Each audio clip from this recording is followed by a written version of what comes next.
ছেলে, কি দেখতে পাস না চোখে? মেয়েটি ঠাস করে আমার গালে চড় মেরে চোখের উপর পড়ে থাকা চশমাটা ছুঁড়ে ফেলে দিল। আমার চশমাটা পড়ে যেতেই আমি সব কিছু অন্ধকার দেখতে লাগলাম। মেয়েটি এবার আমার জামার কলার ধরতে যাবে, ঠিক তখনই ওই মেয়ের এক ফ্রেন্ড। এই ছি, এই ছেলেটার শরীরে স্পর্শ করছিস? থু, দেখিস না এক জামা কাপড় পরে প্রতিদিন কলেজে আসে। ঠিকই বলেছিস রিতা, আমরা তো সব কত বড় লোক বাবার মেয়ে, আর এই ছেলেটার শরীরে হাত দিলে তো আমাদের সম্মান নষ্ট হয়ে যাবে। একদম দোস্ত, খ্যাত একটা। এই, এখনো তুই দাঁড়িয়ে আছিস? হাট কুত্তা! আমি এখনো দাঁড়িয়ে আছি, কারণ আমি চশমাটা চারিদিকে খুঁজছি, কিন্তু খুঁজে পাচ্ছি না। এই ফালতু ছেলে, এখান থেকে যা। এই তৃষা, ছেলেটার দিকে গোটা কয়েক টাকা ছুঁড়ে মার, না হলে এ দেখি যাবে না। পুরাই গাড়ির বাচ্চা। কথাটা শুনে চোখে পুরো পানি এসে গেল। এবার ওই তিশা নামের মেয়েটি আমার দিকে টাকা ছুড়ে দিল। আমি চশমাটা খুঁজে পেয়ে যেতেই আমি চুপচাপ চলে এলাম, কারণ ওই কলেজে আমাকে নিয়ে সবাই মজা করে, কারণ আমি গরিব বাবা মায়ের সন্তান। আর ওইখানে ঘটনাটা ঘটেছিল তা আমার কোনো দোষ ছিল না। তিশা নিজেই এসে আমাকে ধাক্কা মেরেছিল। আমার নাম অভ্রনীল। আমি আমাদের গ্রামে খুব মেধাবী ছাত্র ছিলাম, কিন্তু এই কলেজেও থাকতে চাই। কিন্তু সবাই আমাকে নিয়ে এতটাই মজা করে, ধারণার বাইরে। আমি এবার ক্লাসরুমের দিকে এগোচ্ছি। সবাই আমাকে দেখে খুব হাসছে। এটা আজ না, প্রতিদিনই হয়। আমি মাথা নিচু করে ক্লাসরুমে ঢুকে লাস্টের বেঞ্চে বসি। তাই বসে পড়লাম। ক্লাস সেরে রুমে এলাম। নিজেকেই রান্না করতে হয়, আবার রান্না করে খাওয়া সেরে 2টা টিউশনি আছে, সেগুলো করে বাসাতে ফিরতে হয়। মোটামুটি রাত 10টা বেজে যায়। আমার টিউশনের টাকাতে আমাদের সংসার চলে কোনো মতে।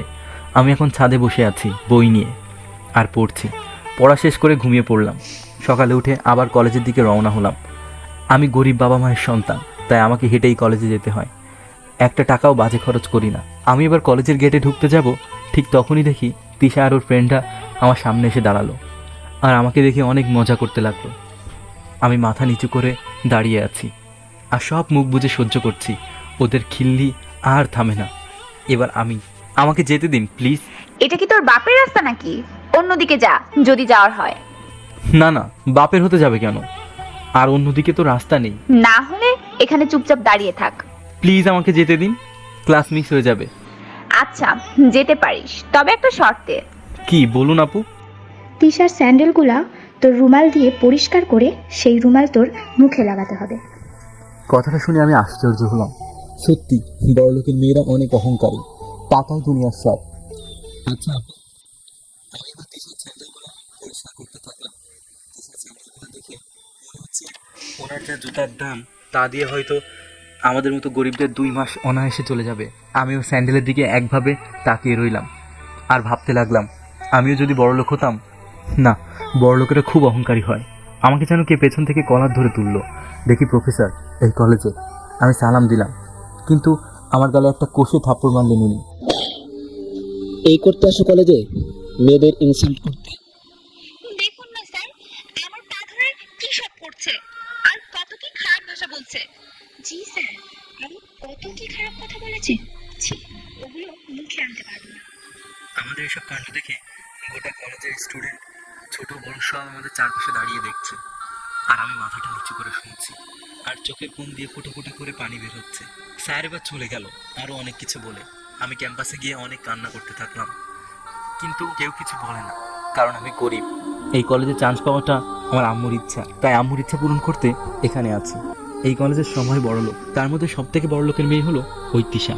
মেয়েটা অনেক দেখতে সুন্দর, তবে মনটা খুব বাজে, খুব অহংকারী। একটাও ক্লাস না করে কলেজ ক্যাম্পাসেই বসে আছি। দেখি আবার ওই মেয়েগুলো আমার দিকে আসছে।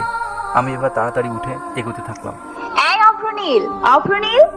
ওরা যত জোরে নাম ডাকছে আমি আরো তাড়াতাড়ি ছুটতে লাগলাম। এই, দাঁড়াবি কিনা? না হলে কলেজ থেকে তোকে বের করে দেব। এই কথাটা শুনে খুব রাগ হলো। কোনো দিন মুখের উপর কথা বলিনি, কিন্তু আজ বলতে বাধ্য হলাম। কেন কেন বের করবেন? ওই পোলা, এত ভাব কিসের? পরিস তো এই ছেঁড়া জামা প্যান্ট। শোন, তোকে কলেজ থেকে কেন, এই শহর থেকে তাড়িয়ে দিতে পারবো। জানিস আমাদের কত টাকা আছে? জানি, টাকাই এখন এই দুনিয়ার মালিক। তাই কিছু না বলে আমি চুপচাপ দাঁড়িয়ে রইলাম। আচ্ছা, আমি এখন যাই। কই যাবি এখন? আমাদের জুতোগুলো পরিষ্কার করে দিয়ে যা। দেখুন আপুরা, আমি পারবো না। আমার কাজ আছে। আমরা ফ্রিতে করাই না কাউকে কোনো কাজ, টাকা দেব। সরি। তিশা এবার আমার কাছে এসে আমার গালে অনেকগুলো থাপ্পড় মারল। আমি গালে হাত দিয়ে দাঁড়িয়ে রইলাম। আমার চোখ ছলছল করছে এখন। কর বলছি। আমি এবার সবার জুতা পরিষ্কার করে তিশার জুতায় গিয়ে হাত দিলাম। আমি পরিষ্কার করতে করতে আমার হাত ওর পায়ে একটু লেগে যায়। তার জন্য আমার বুকে একটা জোরে লাথি মেরে আমায় ফেলে দিল, আর আমার কানের নিচে একটা সজোরে মেরে। ছি, তোর এই উদ্দেশ্য ছিল? ছি ছি, আবার ফ্রেশ হতে হবে। দূর হ আটকুড়ার পোলা। আমাকে এবার সব মেয়েগুলা যা ইচ্ছা তাই করলো, এমনকি আমার শরীরে থুতু পর্যন্ত ছিটে দিয়ে গেল, আর আমার দিকে একটা টাকার বান্ডিল ছুড়ে দিয়ে গেল। আমি ওই টাকার বান্ডিলটা কুড়িয়ে নিলাম। পরে দিয়ে দেব। নিজে যতটুকু রোজগার করতে পারি তাতেই খুশি। প্রতিদিন আমার এভাবেই ইনসাল্ট করা হয়, কিন্তু কি করব, আমি যে গরিব। এই দুনিয়ায় মনে হয় গরিবের কোনো স্থান নেই। আমি এবার আমার রুমে চলে গেলাম। কয়েক ঘন্টা পর দেখি তিশা একা আমার রুমে আসছে। আসতে পারি? আমি তো দেখেই অবাক। আমার মতো গরিবের চিলে কোঠায় বড় লোকের মেয়ে, হাতে দেখি অনেকগুলো ব্যাগ। জি আসুন। এবার আমার রুমে ঢুকে আমার দিকে ব্যাগটা তুলে দিল। এই নে। কি এটা? কাল ঈদ, তাই আমি তোকে দিলাম। সরি, আমি ভিক্ষা চাই না, প্লিজ। আপনি আমার বাসার এখন অতিথি, তাই আমার উচিত আপনাকে আপ্যায়ন করে খুশি করা। তাই আমি রান্নাঘরের দিকে ছুটলাম চা করার জন্য। দেখি আবার চিনি শেষ, কিন্তু টাকাও নেই। মাত্র পকেটে 5 টাকা পড়ে আছে। তাও ওটা রাতে একটা বিস্কিট কিনে খেয়ে ঘুমাবো বলে ভেবেছিলাম, কিন্তু এখন চিনি আনতে হবে। তাই আমি ছুটে চিনি আনলাম। চা বানিয়ে আমি তিশার হাতে তুলে দিলাম। তিশার সামনে আমি দাঁড়িয়ে আছি। তিশা চায়ের কাপে চুমুক দিতেই, ছি, এটা চা? এটা বলে আমার দিকে চা সহ চায়ের কাপটা ছুঁড়ে দিল। আমি রাগ না সামাল দিতে পেরে তিশার গালে একটা থাপ্পড় মেরে দিলাম। এই বড় লোকের অহংকারী মেয়ে, এটা আমার বাসা, এখানে ভদ্র ব্যবহার চলে। আপনাদের মতো ছ্যাঁচড়াদের ঢুকতে দেওয়াটাই ভুল। আপনি যে ব্যাগটা আমাকে ভিক্ষা দেওয়ার জন্য এনেছিলেন সেটা নিয়ে এখান থেকে প্লিজ চলে যান। যান বলছি। টাকা থাকলেই সব কিছু হয় না, একটু মনটাও লাগে, বুঝলেন? আর একটু মানুষের সাথে ভালো ব্যবহার করবেন। এবার তিশা রেগে গিয়ে বলল, দেখে নেব তোকে। টাকার বেশি জোর না তোর, গরিব পোলা একটা। হ্যাঁ, ভেবেছিলাম ঈদে তোর মতো একটা গরিব ছেলেকে কিছুতে সাহায্য করে আল্লাহর কাছে পূর্ণতা লাভ করব, কিন্তু না, আমি টাকাকে ভালোবাসি। আমি বড় লোকের মেয়ে, তোর মতো ছেলেদের সাহায্য করে নাকি? তোকে আমি দেখে নেব। রেগে বের হয়ে গেল তিশা।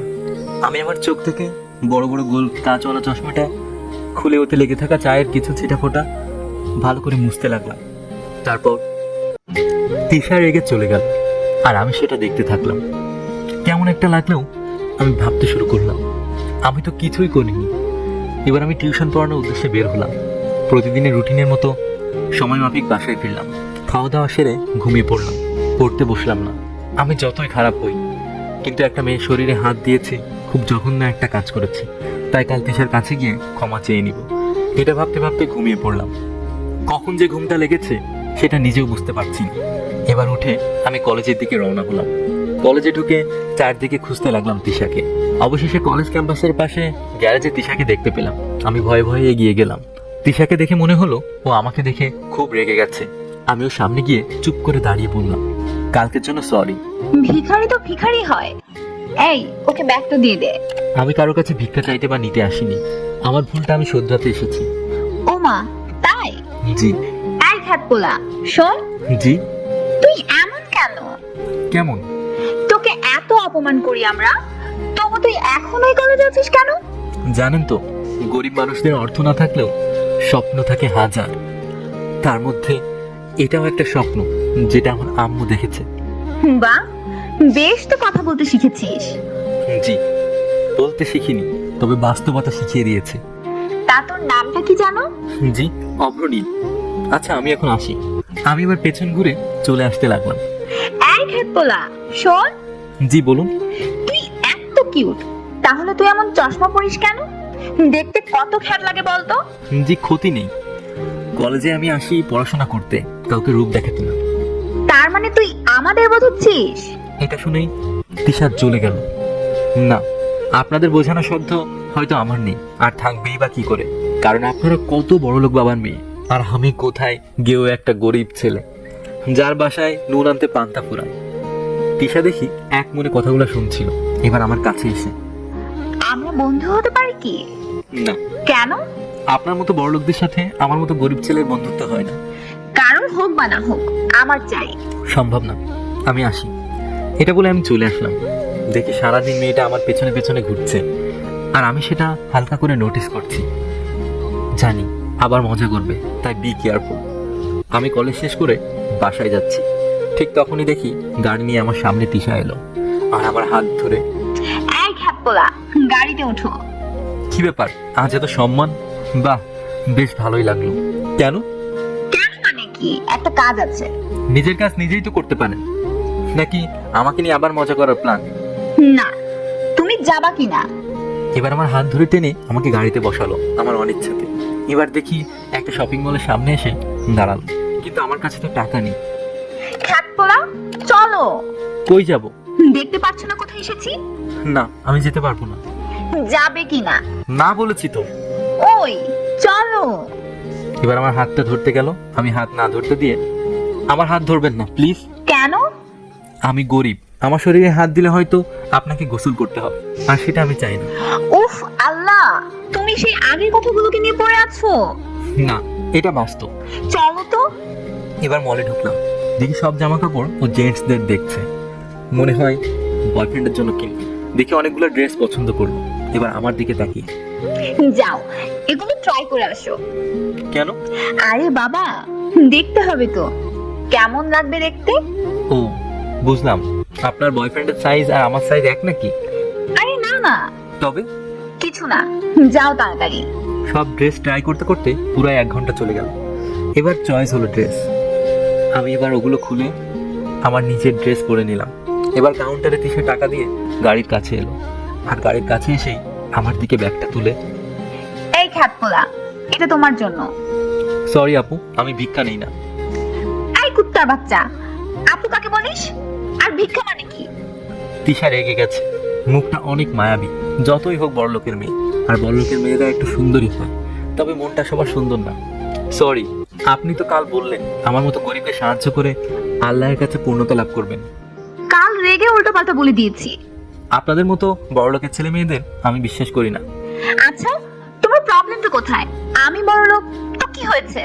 দেখছেন তো, আপনি বড়লোক সেটা গর্ব করে বলছেন। কই, কাউকে কোনোদিন কিছু দিয়ে সাহায্য করেছেন? টাকা নিয়ে মানুষ কখনো বাঁচতে পারে না।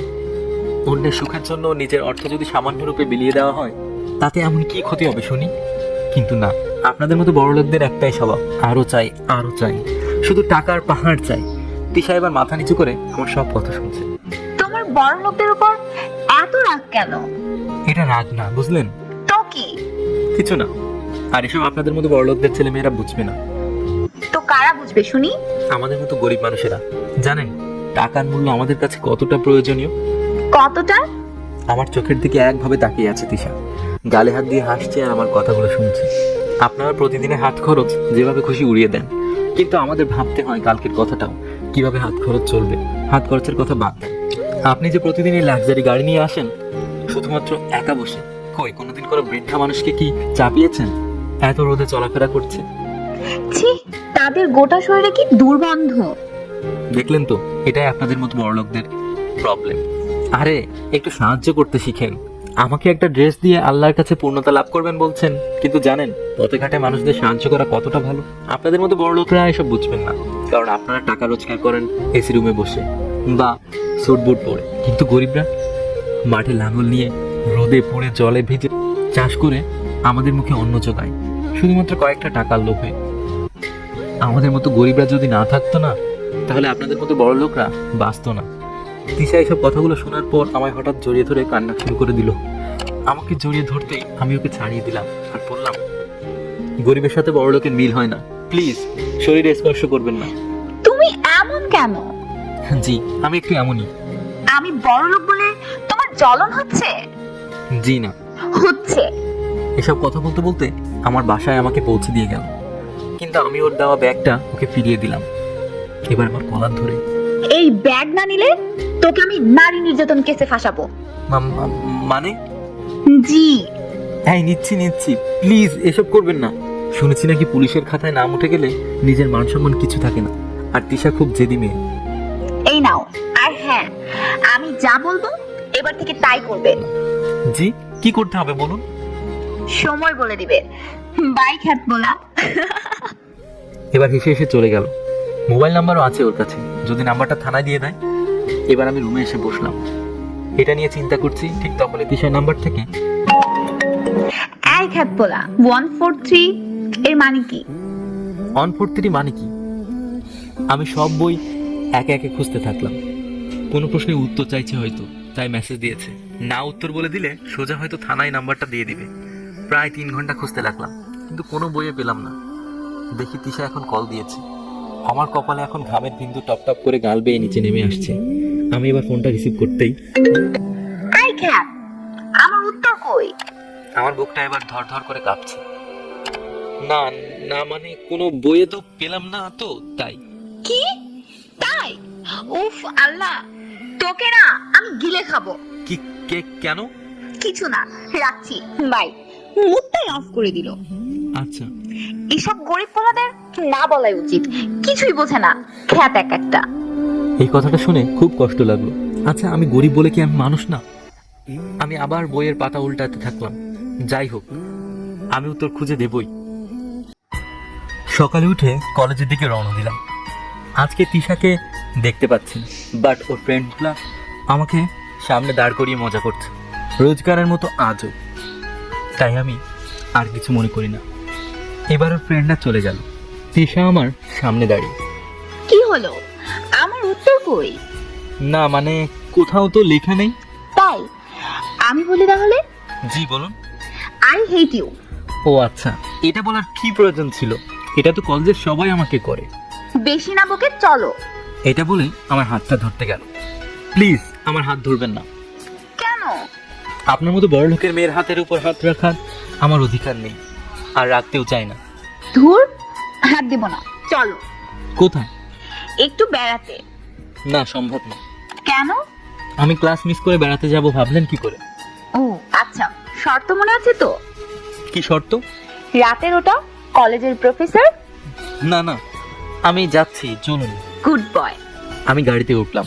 তিশা দেখি আজ একটা নীল জিন্স আর একটা টপ পরে এসেছে। খুব জঘন্য দেখাচ্ছে। ছি ছি ছি। আমি আর নিজের মুখ সামলাতে না পেরে বললাম, একটা কথা বলবো? হুম। হয়তো রাগ করতে পারেন, তবে আরে বলো তো। আজ না আপনাকে খুব জঘন্য দেখাচ্ছে। মানে? আজকে আপনাকে খুবই জঘন্য লাগছে। এটাই তোমাদের মতো গরিবদের প্রবলেম, এগুলো নিজেরা পড়তে পারো না বলে অন্যেরা সহ্য করতে পারো না। আমিও খুব রেগে গেলাম এই কথা শুনে। গাড়ি থামান। কেন? গাড়ি থামাতে বলছি আমি। না। আমি এবার রেগে ব্রেকে পা লাগালাম। দাঁড়িয়ে গেল গাড়ি। এবার আমি গাড়ি থেকে নেমে হন হন করে হাঁটতে লাগলাম। তিশা এবার ছুটে ছুটে আমার পেছনে পেছনে আসছে। এবার আমাকে জড়িয়ে ধরলো। আমাকে জড়িয়ে ধরতেই ঝটকা মেরে সরিয়ে দিলাম। আমি এবার রেগে বললাম, কি হচ্ছে এটা? এবার তিশা একটু ভয় খেয়ে বলল, কি? কিছু না তো, সরি। ঠিক আছে, এসব আমি পছন্দ করি না। আচ্ছা, এবার চলো আমার সাথে। না, আমি যাব না। তুমি যাবে কি না? আপনাদের মতো বড় লোকদের সাথে ওঠা বসা না করাই ভালো। আপনাদের সাথে ঘুরতে হলে পকেটে সবসময় 10 থেকে 15,000 টাকা নিয়ে বের হতে হবে।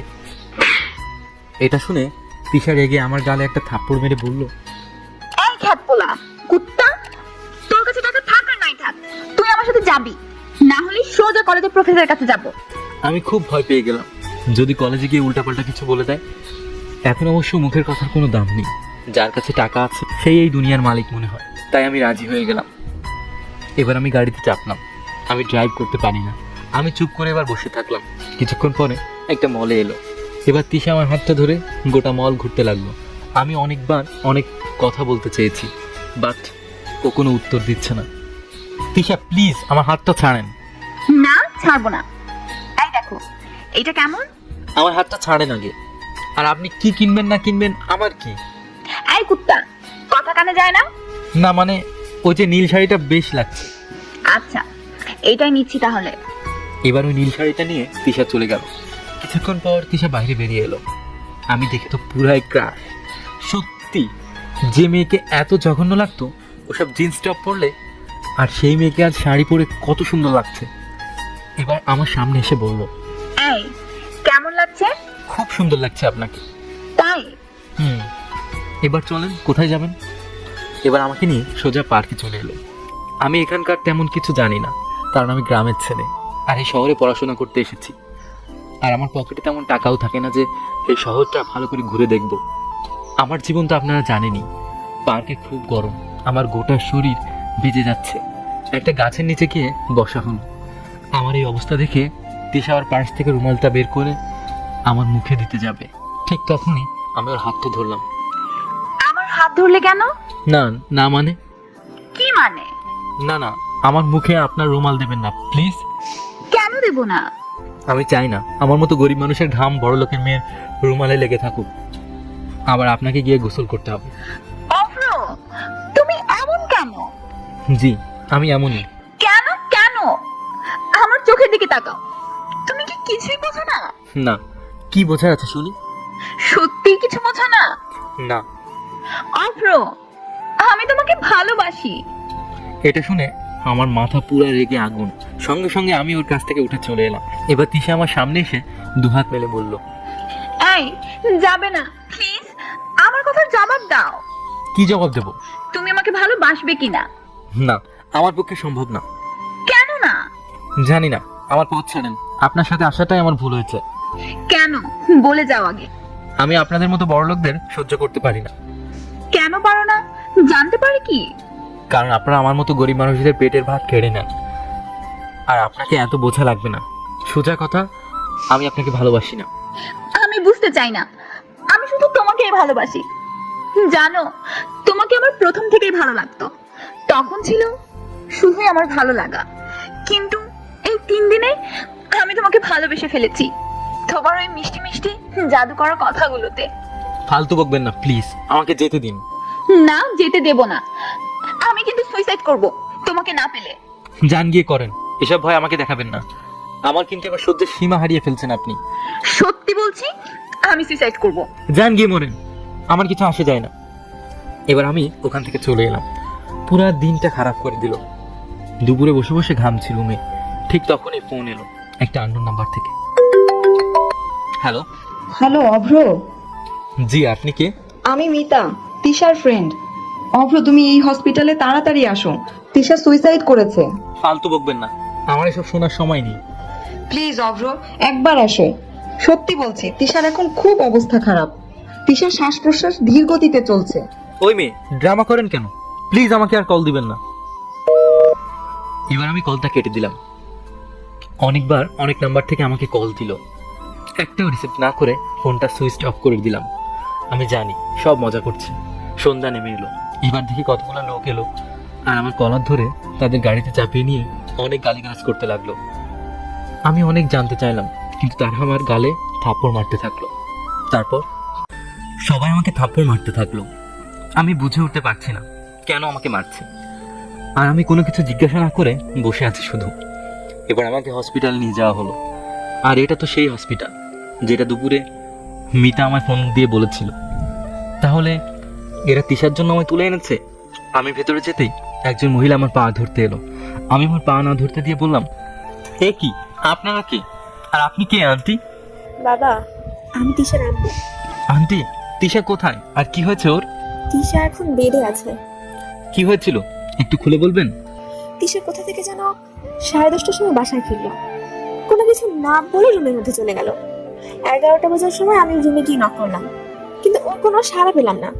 আমি আবার করলাম, এভাবে 10 থেকে 12 বার করার পর কোনো সাড়া না পেয়ে পাশের পাশের লোকদের দেখি দরজা ভেঙে দেখি তিশা মাটিতে পড়ে আছে আর মুখ দিয়ে ফেনা কাটছে। তাই পরে জানলাম তোমাকেও ভালোবাসে, কিন্তু তুমি ওকে ভাসো না। এটা কি ঠিক বাবা? আমাদের একটাই মেয়ে, ওর কিছু হয়ে গেলে আমরা কি নিয়ে বাঁচবো বলো তো? বুঝলাম আন্টি, কিন্তু আমি আপনাদের মেয়েকে কখনো গ্রহণ করতে পারবো না। কেন বাবা? আন্টি, আমার বাসা কোনো এক গ্রামে। আমি একজন গেও ছেলে। আমি সবুজকে ভালোবাসি। আর আপনাদের মেয়ের পছন্দ পার্টি, ডিস্কো এসব। তাতে কি হয়েছে? গ্রামের মানুষরা কি মানুষ না নাকি? আন্টি, সব থেকে দুর্ভাগ্যের বিষয় যে আমাদের সংসারের যে হাল, তাতে নুন আনতে পান্তা ফুরায়। আমি আপনার মেয়ের যোগ্য ছেলে না। ও সমাজের সাথে ঠিক মানিয়ে নেবে দেখো। আন্টি, একটা কথা বলে কিছু মনে করবেন না। আপনি তো আমার আম্মুর মতো, তাই আম্মুর সামনে কোনো কিছু গোপন করতে নেই। জি বলো বাবা। আপনাদের মেয়ে বড়ই অহংকারী। তিশার লাইফস্টাইল আলাদা। তোমায় ডাকছে। আমি পেছন ফিরতেই দেখি তিশা আমাকে ডাকছে। না আন্টি, সম্ভব না, যাওয়া। প্লিজ বাবা, একবার দেখা করে যাও। আমি কিছুক্ষণ দাঁড়িয়ে চলে এলাম বাসায়। আমি যদি ওর সামনে যেতাম, ওর পাগলামি চরম সীমায় পৌঁছে যেত, আর আমি রাগ না সামাল দিতে পেরে উল্টাপাল্টা কিছু করে ফেলতাম। তাই আগে ভাগে চলে এলাম। আজও টিউশন করা হলো না। ধুর, ভালো লাগে না। মোবাইলে লো ব্যাটারি, তাই চাচার দোকানে চার্জে বসিয়ে দোকানে একটা বই বের করে পড়তে লাগলাম। রাতে এবার ছাদে এলাম, হঠাৎ ফোন এলো। দেখি আম্মু ফোন করেছে। জি আম্মু, বলো। কাল বাসায় চলে আয়, কেন আম্মু? আসলেই জানতে পারবি। সকালে এবার বাসার দিকে রওনা দিলাম। বাসার সামনে গিয়ে দেখি অনেকগুলো বড় গাড়ি দাঁড়িয়ে আছে, কিন্তু আমাদের গ্রামে তো শুধু মহেশ কাকার গাড়ি আছে। হয়তো মহেশ কাকার আত্মীয় স্বজন হবে হয়তো। আমি আর কিছু না ভেবে আমার বাসায় মাথা নিচু করে ঢুকে গেলাম, কারণ আমাদের খড়ের চালের বাসা অনেক নিচু, তাই মাথা নামিয়ে ঢুকতে হয়। বলেছিলাম না, খুব ছোট্ট পরিবার আমাদের। আমি এবার বাসার ভেতরে যেতেই দেখি অনেকগুলো লোক ও তাদের মাঝে তিশা। আমি তো দেখি আগুন। আমি আম্মুকে চুপি চুপি ডেকে বললাম, আম্মু এসব হচ্ছেটা কি?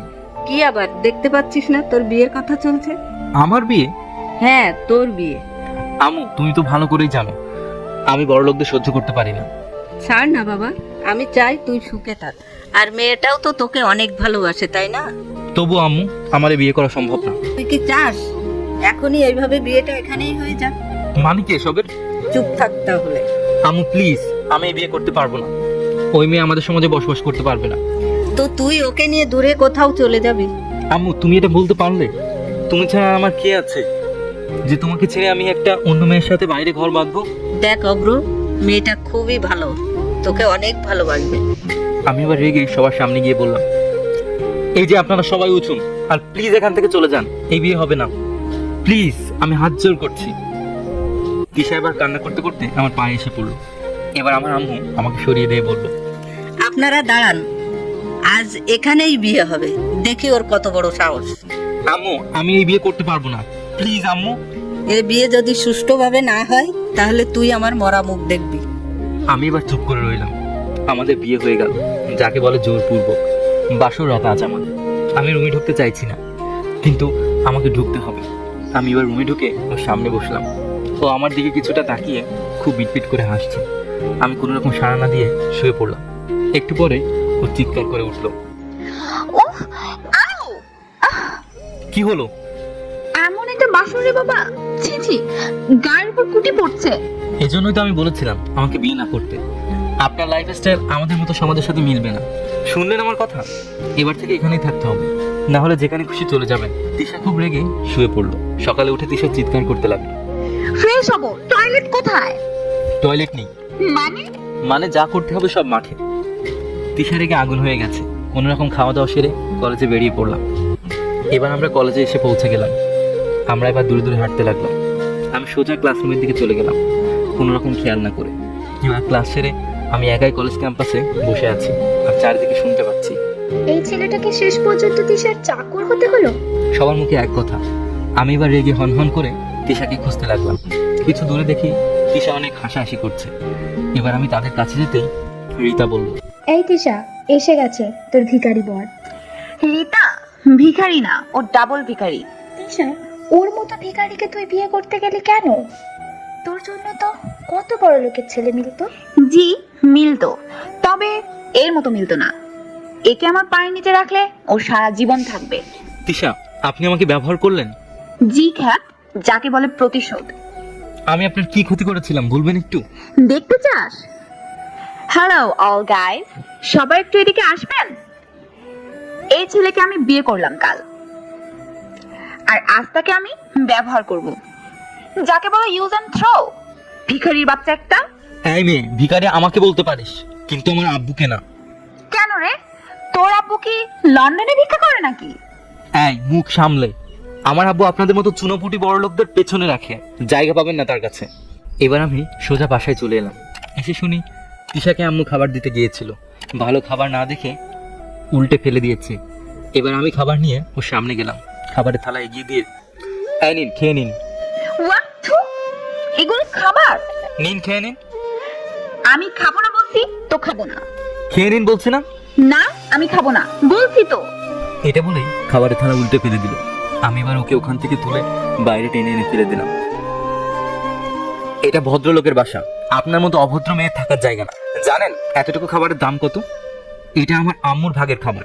আম্মু নিজে না খেয়ে আপনাকে খাওয়াতে পাঠালো, আর আপনি সেটা ছুঁড়ে ফেলে দিলেন, তাও একবার না 2বার। এই নিন আপনার সব জিনিসপত্র, যান, বিদায় হয়ে যান আমার বাসা থেকে। আপনার মতো কলঙ্কিত মেয়ে আমার বাসায় থাকলে খুব খারাপ হবে। এই অব্র, তুই কাকে কে বলছিস? আম্মু তুমি চুপ করো, যা হচ্ছে আজ শুধু তোমার জন্য, এবার যা করার আমাকেই করতে দাও। তোদের মতো গরিবদের না আমি আমার পায়ের নিচে রাখি। সব ছেঁড়া কাপড় চোপড় পরে ঘোরে। দেখ আমাকে, দেখ আমার এই জামাটার দাম 18,000 টাকা। তোরা তো কখনোই টাকাটাই একসাথে দেখিসনি। আপনি চলে যান, আর ঘুরেও আমার বাসার দিকে আসবেন না। তুই তুই ভিখারির বাচ্চাকে আমি কলেজে দেখে নিব। আম্মু সব দেখে কান্না করতে লাগলো। যা হচ্ছে সব আমার জন্য। আমি আমার ছেলের জীবনটা নষ্ট করে দিলাম। ছি। আম্মু এমন বলে না। কোনো আম্মুই কি চায় যে তার ছেলে সুখে না থাক? তোমার ছেলের ভাগ্যে না হয় সুখ ছিল না, যে গেছে তাকে যেতে দাও না, না যেতে চাইলে লাথি মেরে এগিয়ে দাও। আম্মু এবার কান্না করতে লাগলো। একটু পরে দেখি তিশার আব্বু আম্মু আমার বাসার সামনে এসে হাজির। এবার আমাকে উল্টাপাল্টা ভাবে দোষারোপ করছে, সত্যতা না যাচাই করে। আমি সব মাথা নিচু করে শুনছি। আমি এবার লক্ষ্য করলাম তিশা গেটের পাশে দাঁড়িয়ে আমার দিকে তাকিয়ে মুচকি মুচকি হাসছে আর রাগে ফুঁসছে। বুঝলাম প্রতিশোধ নিচ্ছে। অনেক গালিগালাজ করছে সবাই, সত্য যাচাই না করে। আর আমি মাথা নিচু করে দাঁড়িয়ে আছি, কারণ এখানে বড় লোকের কথা চলে, আমাদের মতো গরিবের না। আমি এবার মাথা তুলে, আঙ্কেল আপনারা সবাই সত্য যাচাই না করে আমাকেও আমার পরিবারকে এভাবে অপমান করতে পারেন না। এরপর একজন ছুটে এসে আমার জামার কমর ধরে, অন্যের মেয়েকে কষ্ট দিয়ে এখন সাধু স্বচ্ছ? আঙ্কেল আপনারা বিশ্বাস করুন। এরপর আমি সব ঘটনাটা পুরো খুলে বললাম। এটা শুনে তিশার আব্বু খুব রেগে গেল। সোজা তিশার কাছে গিয়ে তিশার হাত ধরে আমার সামনে নিয়ে এসে ঠাস ঠাস করে থাপ্পড় মারতে লাগলো। আমি এখানে থামাতে পারতাম, কিন্তু না, সে বুঝুক এটা সমাজের কত বড় অপমান। এবার তিশার আব্বু বলছে, তোকে ছোট থেকে আদর দিয়ে দিয়ে এমন করে ফেলেছি যে আজ তোর শ্বশুর ঘর এর সবার সামনে আমার অপমান সহ্য করতে হচ্ছে। কিছু মনে করবেন না, আমি মাত্রই সত্যিটাই জানালাম। না না বাবা, আমার মেয়েটা উল্টা কথা বলেছে। এবার তিশার আব্বু হুমকি দিয়ে বলছে, এই কে আছিস? তিশার যা জিনিসপত্র আছে এখান থেকে ফেলে দে, আজ থেকে এখানেই থাকবে। তিশা এবার ওর আব্বুর হাত ধরে, আব্বু আমি এখানে থাকতে পারবো না। তোকে থাকতেই হবে, তোর পছন্দের ছেলের সাথে তো তোকে বিয়ে দিয়েছি। আব্বু প্লিজ, এরকম একটা ভিখারি ছেলের সাথে আমি থাকতে পারবো না, প্লিজ। অভ্র, আমি আসি, যা পারো করো। আর হ্যাঁ তিশা, তুই বাসাতে আসতে আগে অভ্রের কাছে পারমিশন নিবি, তারপর আসবি। আমি একটা ভিখারি ছেলের কাছে থাকবো? এটা কিভাবে মনে করলে তোমরা? তার থেকে আমি মরেই যাবো। আব্বু নিয়ে যান আপনাদের মেয়েকে। আমি চাই না আমার মতো গরিব ভিখারি ছেলের জন্য আপনাদের মেয়ের কোনো ক্ষতি হোক। এটা হয় না বাবা, কোনো মেয়ের বিয়ে হয়ে গেলে তার একমাত্র বাসা তখন স্বামীর বাসা। আব্বু আপনার মেয়ে তো আমাকে স্বামী হিসেবে মেনে নিতে পারেনি, আর আমিও আপনার মেয়েকে স্ত্রী হিসেবে মেনে নিতে পারিনি। বাবা এসব কি বলছো? জি আমি ঠিক বলছি। আমি শুধুমাত্র আমার আম্মুর জন্য এই বিয়েতে রাজি হয়েছি। আম্মু এবার ছুটে এসে বলছে, এই অব্র, এসব কি বলছিস? জি আম্মু আজ আমাকে বলতে দাও। এবার তিশার আব্বু কিছুক্ষণ চিন্তা করে বলছে, এখন তোমরা কি চাও? আমরা ডিভোর্স চাই। আমিও ডিভোর্স চাই। কি বলছিস তিশা? তোর মাথায় কি কিছু আছে? ডিভোর্স মানে কি জানিস? আমার এত সব জানা লাগবে না, আমি ডিভোর্স চাই ব্যাস। বাবা তুমি কি চাও? জি আঙ্কেল আমিও ডিভোর্স চাই।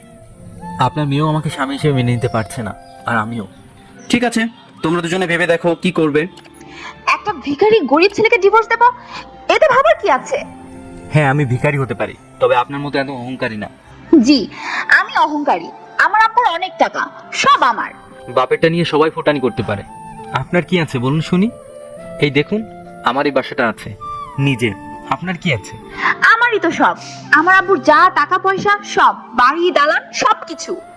তিশার আব্বু একভাবে তাকিয়েছিল তিশার দিকে এতক্ষণ, এরপর রেগে সোজা তিশার মুখের উপর থাপ্পড় মারে। তোকে এর জন্য আমরা ছোট থেকে বড় করে তুললাম, তুই শুধু ভালোবাসিস আমার ধন সম্পত্তিকে। আমি তোর মতো মেয়েকে দেওয়ার থেকে অনাথ আশ্রমে দান করে দেব। তিশার চোখে মুখে এবার হালকা কান্নার আভাস। সরি আব্বু। সি সি সি, তোকে আমার মেয়ে বলতে এবার ঘৃণা করছে। সি, তোর ডিভোর্স চাই না? জি।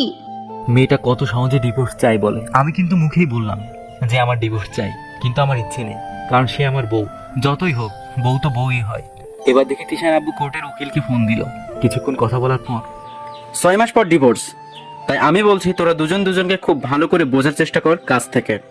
আমি এখানে থাকতে চাই না, আমি বাসায় যেতে চাই। এখানে আমার দম বন্ধ হয়ে আসছে। এবার তিশার আব্বু আমার কাছে এসে বলছে, বাবা কিছু মনে না করলে একটা কথা বলি। জি আঙ্কেল নিশ্চয়ই। বলছি কি, এই 6 মাস যদি আমার বাসায় থেকে আমার মেয়েটাকে একটু বোঝার চেষ্টা করো তাহলে। আমি পুরো কথাটা না বলতে দিয়ে, ইম্পসিবল, আমি পারবো না। বাবা, এরকম করো না। আমি জানি আমার মেয়েটা রাগের মাথায় বলেছে সব। না আঙ্কেল, আপনার মেয়ে আগে বলছে না, বলছে অহংকারে। বাবা, বোঝার চেষ্টা করো। না আঙ্কেল, আমি আপনার বাসায় যেতে পারবো না। এবার আমার আম্মুর কাছে গিয়ে বলছে। প্লিজ আপনার ছেলেকে একটু বুঝিয়ে বলুন। এবার আম্মু আমার কাছে এসে অনেক করে বুঝালো। আমি মানতে চাইছিলাম না, কিন্তু ভাবলাম আমি না মানলে হয়তো আম্মু কষ্ট পাবে। কিছুক্ষণ পর আমি গাড়িতে চাপলাম। আমার সামনে তিশা বসে আছে, আমার দিকে তাকিয়ে মুখ বেঁকিয়ে। ঠিকই চলে এলো, বুঝি না নাকি ভিখারি একটা। আমি কিছুই বললাম না। মেয়েটা অনেক সুন্দর, তবে মনটা না। মনটা যদি সুন্দর হতো তাহলে একটা খুব ভালো একটা মেয়ে হতো। দেখতে তো পরীর মতো, পুরাই মায়াবী একটা মুখ, চোখগুলা টানা টানা। আল্লাহ কতই ভালোভাবে বানিয়েছে। এবার তিশার বাসার গেটে ঢুকলাম, পুরাই একটা প্যালেস। আমি এবার রুমে ঢুকতেই তিশার আব্বু তিশাকে বলছে। অব্রের যদি কোনো রকম কোনো খাতিরে এতটুকু অভাব হয়েছে, এই জায়গা ধন সম্পত্তি সব দান করে দেব, মনে রাখিস। আর অব্র, কিছু খারাপ কিছু দেখলে আমায় বলার দরকার নেই, তুমি নিজের মতো করে শাসন করবে। আচ্ছা আব্বু। এবার আমিও তিশাকে বুঝিয়ে দেবো আমি কি জিনিস। এতদিন ভদ্রের মুখোশ পরে ঘুরতাম, আজ থেকে নিজের আসল চেহারা দেখাবো। আর এদিকে দেখি তিশা ওর আব্বুর দিকে মুখ বাঁকিয়ে বলছে। ও যা খুশি করবে, ভিখারি একটা।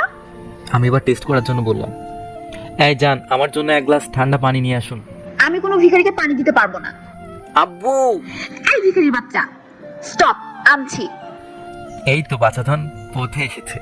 এবার পানি খেয়ে চুপচাপ শুয়ে আছি। আমার বাটনওয়ালা ফোন, তাই ওদের 7 গেমটা খেলছি একটা কোণে বসে। হঠাৎ আমার বুকের ভেতরটা নেচে উঠলো।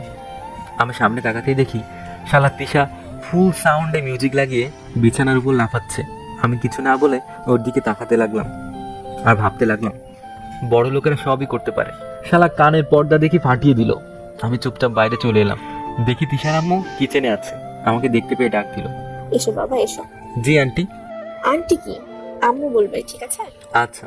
অভ্র, বাবা আমার মেয়েটাকে তুমি ঠিক করতে পারবে। ডিভোর্স জিনিসটা ছেলে খেলা না। এই একটা শব্দ দুটো মানুষকে সারা জীবনের জন্য আলাদা করে দেয়। আমি তো বুঝেই উঠতে পারছি না যে সে তোমাকে এত বিয়ে করার জন্য নাটক কেন করলো। আম্মু হয়তো প্রতিশোধ নেওয়ার জন্য। প্রতিশোধ? কিসের প্রতিশোধ? জানি না আম্মু। আমার হাতে হাত রেখে কথা দাও, আমার মেয়েকে তুমি ডিভোর্স দেবে না। আমি আবার চিন্তায় পড়ে গেলাম। কিছুক্ষণ পর আমি বললাম, আচ্ছা আম্মু। এবার রাতে ডিনার করে রুমে বসে বই পড়ছি। ইলেকট্রিসিটির আলোতে বই পড়তে অনেক ভালো লাগছে। দেখলাম তিশা আমার রুমের পাশে ঘুরঘুর করছে। আমি অন্য কোনো দিকে মন না লাগিয়ে নিজে এক মনে পড়তে লাগলাম। কিছুক্ষণ পড়ার পর আমি শুয়ে পড়লাম। আমার আর তিশার রুম এখন ভিন্ন। কিছুক্ষণ পর আমি বুঝতে পারলাম কেউ একজন আমার চোখে মুখে কিস করছে। বুঝলাম তিশা আমার সাথে শারীরিক সম্পর্কে লিপ্ত হওয়ার চেষ্টা করছে। আমি এবার তাড়াতাড়ি উঠে, এসব কি হচ্ছে শুনি? না মানে? কি মানে? না মানে এটা করলে তো তোমারও চাহিদা মিটবে আর আমারও। না, আমার লাগবে না। আপনি আমায় ব্যবহার করছেন শুধু এটার জন্য। ছি, আমার ভাবতেই ঘৃণা লাগছে। ওই ভিখারির বাচ্চা, তুই এখন আমার বিয়ে করার বর, তাই আমার চাহিদা মেটানো তোর কাজ। না, আমি চাই না এসব। আমাকে স্বামী হিসেবে মানেন কি যে এসব কাজে আবারও লিপ্ত হব? আমার এসবই লাগবে। এসব ভুলভাল ধারণা মাথা থেকে নামান আর নিজের রুমে চলে যান। আমার চাহিদা আমাকে মেটাতে দে, তারপর আমি আমার রুমে যাব। আমি এবার রেগে আর না থাকতে পেরে বললাম, ছি ছি ছি, আপনি এতটা খারাপ? আপনি শুধু আমাকে শারীরিক সম্পর্ক করার জন্য ব্যবহার করেছেন? জি, তাতে কি হয়েছে? এতে তো তুইও সুখ পাস আর আমিও। এখান থেকে বেরিয়ে যান। আমি যাব না যতক্ষণ না আমার চাহিদা পূরণ করছিস। ধ্যাৎ। এবার তিশাকে টেনে ধরে বাইরে ফেলে দিলাম এবং লক করে দিলাম রুম। পরের দিন কলেজে আমরা দুজন একসাথে যাচ্ছি, কারণ আমাকে তিশার পাশে থাকতে হচ্ছে সব সময়। দেখি দেয়ালে আমাকে নিয়ে পোস্টার লাগিয়ে দিয়েছে, লেখা আছে তিশা একটা ভিখারিকে বিয়ে করে তাকে পুষছে, ভিখারিকে কিছু দিয়ে সাহায্য করুন। আমার দিকে সবাই তাকাচ্ছে আর হাসছে। নিজেকে খুব লজ্জিত মনে হতে লাগলো।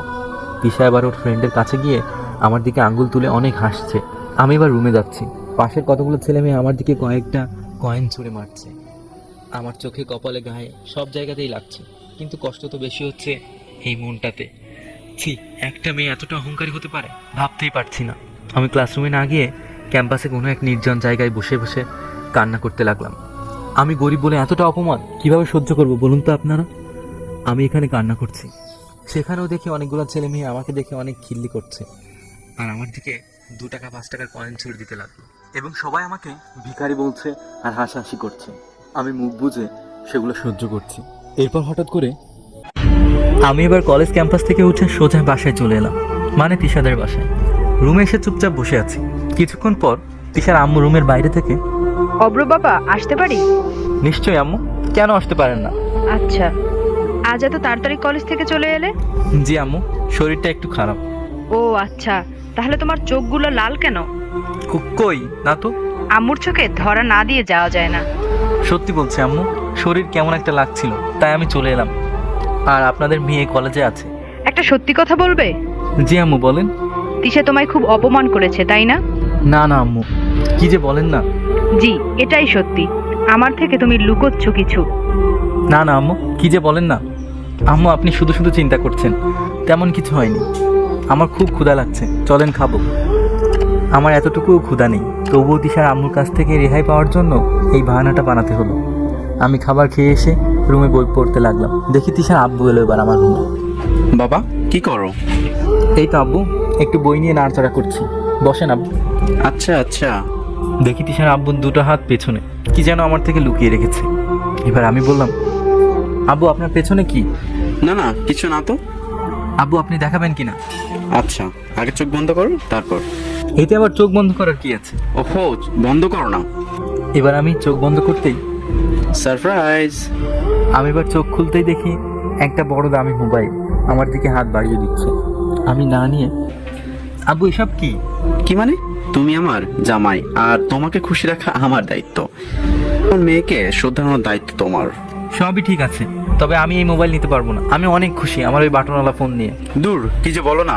তুমি আমার জামাই, আর তোমার কাছে সুইচওয়ালা মোবাইল। তোমাকে তো স্মার্ট হতে হবে, তাহলে কলেজের সবাই তোমাকে ভালো চোখে দেখবে। না আব্বু, আমি সবার চোখে এভাবেই থাকতে চাই, আমি মডার্ন সাজতে চাই না। বাবা, আমি অত সব জানি না। আজ থেকে তুমি এই মোবাইলটা ব্যবহার করবে, নইলে খুব খারাপ হয়ে যাবে কিন্তু। তিশার আব্বু ভ্রু নাড়িয়ে আমার কাছ থেকে চলে গেল। আমি তো মোবাইলের নামটা শুনতেই কেমন যেন অবাক হয়ে গেলাম। IPhone x. আমি আনবক্সিং করলাম, মোবাইলটা বের করে চারদিকটা লক্ষ্য করলাম, কিন্তু সুইচ কোথায়? কিছু খুঁজে না পেয়ে মোবাইলটা রেখে দিলাম। তিশাও এরকম একটা মোবাইল ব্যবহার করে, তাই ওর কাছ থেকে জেনে নেব। আমি বই পড়তে পড়তে ঘুমিয়ে পড়লাম। বিকালে উঠে আমার রুমের পেছনে বারান্দায় গেলাম। আমার পাশেই তিশার রুম, আর সেই রুমেও বারান্দা আছে। বাইরে ঝোড়ো হাওয়া বইছে। তিশা কফির কাপটা নিয়ে গাল হাত দিতে দিতে কি যেন ভাবছে। চুলগুলা পুরাই খোলা, হাওয়ায় চুলগুলা উঠছে, পুরাই পরি দেখাচ্ছে। আমি তো দেখেই ক্রাশ খেয়ে গেলাম। আমার এভাবে তাকানো দেখে, ওই এভাবে তাকাচ্ছ কেন? কখনো দেখনি নাকি? না না না মানে, কি মানে? না মানে আইডিয়া। আমি একবার আপনার রুমে যেতে পারি? আচ্ছা। আমার তিশার রুমে যাওয়ার উদ্দেশ্য হলো ওই মোবাইলটা কিভাবে চালায় সেটা শেখার জন্য। আমি এবার ওর রুমে গিয়ে নক করলাম। তিশা আসতে পারি? জি আসো। বসতে পারি? জি। এবার আমি সোফায় বসতে যাব, ঠিক তখনই, ভিখারির সব দেখো না, সোফায় বসবে, নিচে বসো। আচ্ছা। আমি এবার নিচে বসে নতুন মোবাইলটা তিশার দিকে এগিয়ে নিয়ে যেতেই তিশা পুরাই চমকে গেল। তিশা, এটা কিভাবে চালাতে হয়? আমি তো জানি না, তাই আপনি একটু শিখে দিলে ভালো হতো। তুমি এই মোবাইল কোথায় পেলে বলো? না না, আব্বু দিয়েছে। ও আচ্ছা। জি, একটু শিখিয়ে দেবেন? কিছু পারছি না। আবার কাঁচ লাগানো সুইচ কোথায়? পাগল নাকি? আইফোনের সুইচ কোথায় পাবে? এটা তোমার সুইচওয়ালা মোবাইল না। তা এতে তো শুধু কাঁচ, মাত্র 3টা সুইচ দেখি, মাঝে একটা আর পাশে দুটো, কিন্তু লাল বাটন আর সবুজ বাটন কোথায়? আমার কথাগুলো শুনে তিশা পুরাই হেসে অস্থির। কি জানি কেন হাসছে। এবার তিশা হেসে হেসে বলছে, এই ছাত্রলা, এখানে আসো। কই যাব? আমার পাশে। না না, আপনার শরীরে যদি টাচ হয়ে যায়। উফ, মোবাইল চালানো শিখবে না? এবার আমি ওর পাশে বসলাম। দেখি আমার সামনে মোবাইলটার কাছে হাত দিতেই মোবাইলটা খুলে গেল। ওরে বাবা, কি আজব ব্যাপার! দেখি কত বড় স্ক্রিন, পুরাই মনে হচ্ছে একটা টিভি। আমাদের গ্রামের মহেশ কাকার ছেলের একমাত্র এরকম মোবাইল আছে, তাও এর থেকে অনেক ছোট। এই দেখো অভ্র, এইভাবে চালাতে হয়। আমার হাতের আঙ্গুলগুলা নিয়ে কাঁচের উপর টাচ করতে লাগলো। বেশ ভালোই লাগছে। আমাকে দেখাতে লাগলো একে একে। আমি কিছুক্ষণ পর লক্ষ্য করলাম তিশার দুটো চোখের দিকে, সত্যি অপূর্ব। আমার দিকে এবার তিশা তাকিয়ে একটা ছোট্ট হাসি দিয়ে, কি ব্যাপার? না না কিছু না। তুমি এমন কেন? কেমন? এই যে, আমাকে এত ভয় পাও কেন? ভয় পাওয়ার কারণ একটাই, আপনি বড় লোক আর আমি গরিব। জি, তার জন্য তো তোমার নাম নাম ভিখারি। এবার আমি পুরোপুরি কন্ট্রোল না রাখতে পেরে তিশার সামনে চোখ দিয়ে পানি বেরিয়ে গেল। এটা দেখি তিশার সঙ্গে সঙ্গে আমার চোখ মুছে, সরি ভুল হয়ে গেছে। কি ব্যাপার আজ এত রেসপেক্ট? না না, ইটস ওকে, চোখে কিছু একটা পড়ে গিয়েছিল। আমি সবই বুঝি, ঠিক আছে? তোমাকে আর এই কথাটা বলে কষ্ট দেব না। যতই হোক তুমি তো আমার স্বামী, তাই না? আমার মুখে একটা খুব খুশির আভাস মিলল এতদিনে। দেখি তিশাও লজ্জা পেয়ে বাইরে চলে গেল, আমার হাতে মোবাইলটা ধরিয়ে। আমি এবার বেরিয়ে চলে এলাম, রুমে মোবাইলটা রেখে বাসার চারদিক ঘুরতে লাগলাম। দেখি তিশার আম্মু কিচেনে, তাই ভাবলাম যাই একটু হেল্প করি গিয়ে। আম্মু আসতে পারি? এই ছেলে, আসার জন্য পারমিশন লাগে নাকি? লাগে তো আম্মু। এবার ছুটে এসে তিশার আম্মুকে জড়িয়ে ধরে, আম্মু আপনাদের মেয়ে চেঞ্জ হয়ে গেছে। কি বলো? জি আম্মু, মনে হয় আমি আপনাদেরকে দেওয়া কথা রাখতে পেরেছি। বুঝলাম না। আজ তিশা আমাকে নিজের স্বামী বলে আমায় ডেকেছে। জি জানি, অনেকটা বদলে গেছে মেয়েটা। আজ যে মোবাইলটা তোমার আব্বু দিয়ে এলো সেটা তিশাই এনে তোমার আব্বুকে দিয়ে পাঠিয়েছিল। কি বলেন? কিছুই তো বুঝতেছি না। কিচ্ছু বোঝা লাগবে না, এত বড় ছেলে একটা এখনো কিছু বোঝে না। পাজি জামাই। জি শাশুমা। এবার রাতে ডিনার সেরে রুমে গিয়ে শুয়ে আছি। দেখি তিশা আমার রুমে এলো, তারপর দরজা ছিটকিনি লাগিয়ে আমার বুকে মাথা রেখে ঘুমিয়ে পড়লো। আমি এবার তিশাকে একটু দাঁড়িয়ে, এই কি হচ্ছে এটা, উঠুন বলছি। উফ, ঘুমাতে দাও না। এটা বলে আমাকে পুরাই সাপের মতো জড়িয়ে নিল। আমি নড়তে পারছি না। আমাকে জড়িয়ে আমার বুকে মাথা গুঁজে শুয়ে আছে আর মাঝে মাঝে হাসছে। আমি তাকাতেই চোখ বন্ধ করে ঘুমাবার ভান করছে। এই ওঠেন, আমার বুকে লাগছে। না, ওঠার কোনো প্রশ্নই ওঠে না। মানে কি? আমি আমার স্বামীর বুকে শুয়ে আছি, তাতে তোমার কি? বুকটা কিন্তু আমার। কে বলেছে শুনি? এটা বলে আমার উপর চেপে আমার ঠোঁটটা কামড় দিল। আর আমি রেগে, এই পাজি মেয়ে, যান আপনার রুমে যান। না, যাব না। কি করার করে নাও। উফ আল্লাহ! আমি বা যাই হোক আমার বুক থেকে তিশার মাথা নামিয়ে মুখ ফিরিয়ে শুয়ে পড়লাম। আমারও খুব হাসি পাচ্ছে রে ভাই। কি হচ্ছে এসব? কিছুই বুঝতেছি না। রাতটা কোনো রকম করে পার করলাম। সকালে চোখ খুলতেই দেখি তিশা পিচ্চিদের মতো আমার গায়ে পা তুলে জড়িয়ে ঘুমাচ্ছে। আমি এবার ওকে সরাতে চেষ্টা করলাম। এই সরেন! এটা বলে আরো জোরে আমাকে জড়িয়ে ধরলো। আমি আর কোনো কিছু না করে তিশা যেমন আছে তেমনই থাকতে দিলাম। আমি ওর মুখের দিকে চেয়ে আছি আর ভাবছি, মেয়েরা এত মায়াবী, কিন্তু মনটা আগে খুব অহংকারী ছিল, কিন্তু আজ আমায় অনেক ভালোবাসে। কারণটা কি? আমি এবার কিছুক্ষণ ভাবার পর, তাতে আমার কি, তিশা তো চেঞ্জ হয়ে গেছে। এবার আমি তিশার ওই দুটি চোখের দিকে তাকাতেই আমি ফিদা। এত সুন্দর টানা টানা চোখ, পুরাই জোশ, কখনো এভাবে দেখিনি। আমি আর থাকতে না পেরে তিশার দেওয়া মোবাইলটার ক্যামেরা অন করলাম।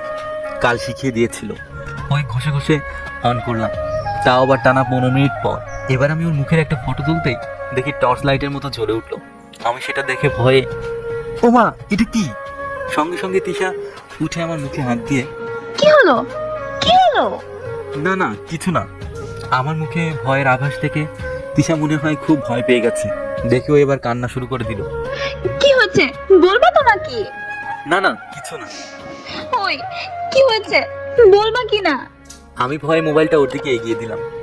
কাল আপনি যে শিখিয়ে দিয়েছিলেন ফটো তোলাটা, তাই আজ আপনার একটা ফটো তুলতে গিয়ে দেখি একটা টর্চ লাইটের মতো কি যেন জ্বলছে। মনে হয় মোবাইলটা বাস্ট হবে। ফেলে দেন ওটাকে। আমার গা হাত পা এবার ভয়ে থরথর করে কাঁপা শুরু হয়ে গেল। আর আমি কেঁপে কেঁপে, আমি তার জন্যই বলেছিলাম এই মোবাইলগুলো ভালো না, আজ এখন মোবাইলটা ফেটে যাবে। এই কথাগুলো শুনে তিশা হাসছে আর আমার বুকে কয়েকটা কিল ঘুষি মেরে, কুত্তা বিলাই হারামি, পুরোই ভয় আমাকে শিউরে দিয়েছিলে তো, খ্যাত একটা। জি খ্যাত। আর এই খ্যাতটাকেই তো আপনি এখন আপনার স্বামী বলছেন। চুপ, ওটা মোবাইলের ফ্ল্যাশ ছিল, টর্চ লাইট ছিল, আর ফেটে যাচ্ছিল না। না না আমি দেখেছি, বিশ্বাস করি না আমি। এবার আমার মাথায় হাত বুলিয়ে আমার কপালে একটা চুমু খেয়ে, পাগল একটা। এটা বলে আমার বুকে মাথা লুকালো। কিছুক্ষণ পর আমি, তিশা ছাড়ো না আমাকে। না, ছাড়বো না। এটা বলে আমার হাতটাকে জড়িয়ে ধরে আমার বুকে আবার জোর করে মাথা রাখলো। শালা একে তো গরম, আবার জড়িয়ে ধরেছে, পুরাই প্যারা। আরে ফ্রেশ হয়ে আসি, তারপর না হয় আবার জড়িয়ে ধরবেন। ওকে। এটা বলে আমি ফ্রেশ রুমের দিকে এগোলাম। হঠাৎ আমার সামনে তিশা এসে, সকালে ঘুম থেকে উঠে কিসটা কে দিবে শুনি? কিস মানে? নেকা, তুমি জানো না স্বামী তার স্ত্রীকে সকালে উঠে একটা করে কিস দেয়, আবার অফিস থেকে আসার পরও? কই, আমি তো কখনো দিতে দেখিনি। আর আমি তো এখন অফিস যাই না, আমি তো কলেজে যাই। এবার তিশা রেগে আমার গলার দিকে হাত বাড়ালো। তোকে না আজ আমি মেরেই ফেলবো। ভাগ্যিস তো আমার বর। লোক দেখাবে যে আমি আমার বউকে কিস করছি, দেখ। আর অফিস যাও না তো কি হয়েছে, কলেজ থেকে আসার পর তো দিতে পারবা নাকি? বেশি না, আমার মাথা গরম না করে আমাকে একটা কিস দিয়ে উদ্ধার করো প্লিজ। কিস দিয়ে উদ্ধার করে কিভাবে শুনি? ওরে আল্লাহ, এই খ্যাত থেকে আমি কিভাবে সংসার করব? একটা গেও। আমি এবার মুচকি মুচকি হাসতে লাগলাম। আমি তো এতক্ষণ ওকে রাগাচ্ছিলাম, এটা দেখতে পেয়ে তিশা আরো রেগে। কুত্তার বাচ্চা, যা, তোর কিস লাগবে না। আমি যেন দেওয়ার জন্য বসেই আছি। এটা বলে আমি হাসতে হাসতে ফ্রেশ রুমের দিকে ঢুকে গেলাম। আমি ফ্রেশ হয়ে এলাম, আমার পর তিশা ঢুকলো ফ্রেশ রুমে। আমি এবার আমার বইগুলো আমার ব্যাগে ভরতে লাগলাম। তিশা চিৎকার করে বলল, অভ্র, অভ্র, এই অভ্র। আমি এবার ফ্রেশ রুমের কাছে গিয়ে, কি হলো, চিৎকার করছেন কেন? ভেতরে আসো। কি? ভেতরে আসো। না, আমি যাব না। এবারও দরজার পাশে এসে আমার হাতটা টেনে ধরে বলল, ওই আসো তো। আমি ভিতরে ঢুকতেই, উই মা, এবার তো তোয়ালে পড়ে আছে। ব্রাশ করে দুজনে, আজ চলো। আমার তো ব্রাশ করা হয়ে গেছে। না, আবার করতে হবে তোমাকে।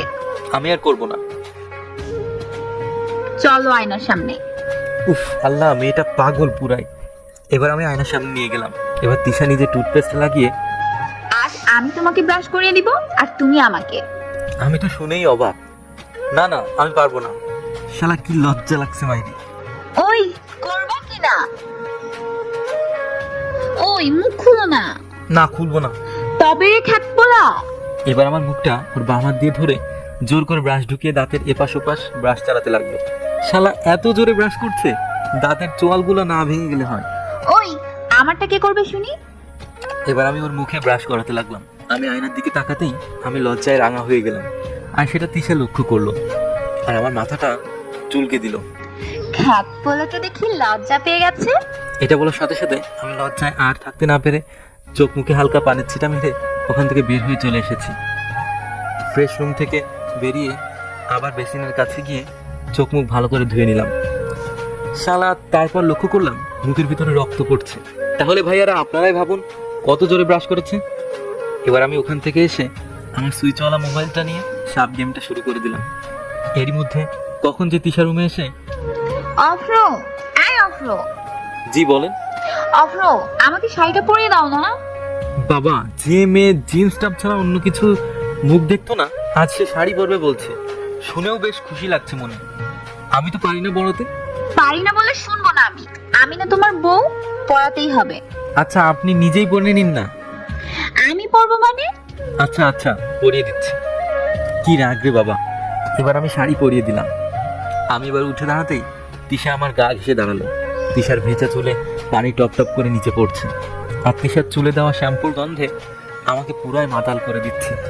তিশা এবার তাড়াতাড়ি করে চলে গেল। আমি এবার বসেই রইলাম। কিছুক্ষণ পর তিশা আমাকে ডাকছে আর বলছে, কই গো, শুনছো?